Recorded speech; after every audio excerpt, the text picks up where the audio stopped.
পূর্ব চীনের শানডং প্রদেশের জিবো শহরের একটি কারখানায় কারিগররা নতুন বছরের জন্য ঘোড়ার কাচের ভাস্কর্য তৈরিতে ব্যস্ত সময় পার করছেন। তীব্র তাপে কাঁচকে আকার দিতে দিতে ধীরে ধীরে ফুটে উঠছে ঘোড়ার প্রাণবন্ত রূপ।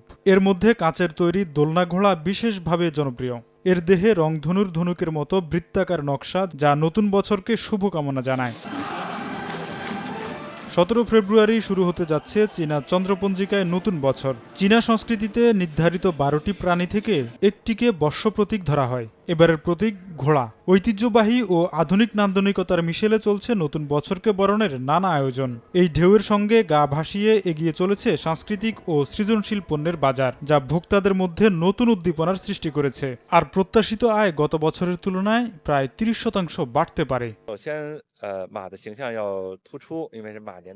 প্রথমত, নকশায় ঘোড়ার প্রতিচ্ছবি স্পষ্টভাবে তুলে ধরতে হবে, যাতে নতুন বছরের রাশিচিহ্নের থিমটি ফুটে ওঠে। দ্বিতীয়ত, এতে জাতীয় ঐক্য ও চীনা জাতির সমষ্টিগত চেতনার বার্তা থাকতে হবে। মূল নিদর্শনের অবয়ব অক্ষুণ্ণ রেখেই এতে ব্যবহারিক মূল্য যোগ করা হয়েছে। বেইজিংয়ের গ্র্যান্ড ক্যানাল মিউজিয়াম তাদের সংগ্রহ থেকে অনুপ্রাণিত হয়ে প্রায় 100 ধরনের ঘোড়ার আকৃতি সাংস্কৃতিক পণ্য উন্মোচন করেছে। এসব পণ্য অল্প সময়ে বিপুল সংখ্যক ক্রেতাকে আকৃষ্ট করছে। মধ্য চীনের হেনান প্রদেশের ঝাংজৌতে জাতীয় অমৃত সাংস্কৃতিক ঐতিহ্য অভিজ্ঞতা কেন্দ্রের কারিগররা নতুন বছরকে কেন্দ্র করে বৈচিত্র্যপূর্ণ একগুচ্ছ পণ্য তৈরি করছেন। এতে 3 রঙের গ্লেস মৃৎশিল্প, মাটির পুতুল ও লোকজ বস্ত্রশিল্পের মতো ঐতিহ্যবাহী কৌশল যুক্ত করা হয়েছে।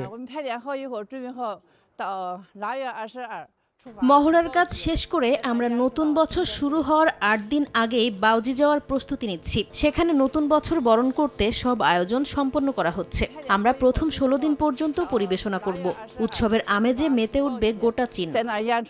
উৎসবের পরিবেশনা বাজারকে সমৃদ্ধ করতে হেনান প্রদেশের বিভিন্ন গ্রামের বাসিন্দারা সম্প্রতি শিয়াওয়াং সিংহ নৃত্যের মহড়া দেন।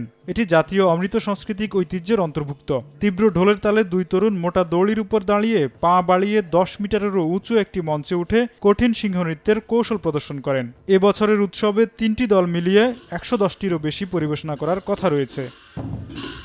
তোফাজ্জল হোসাইন, সময় সংবাদ।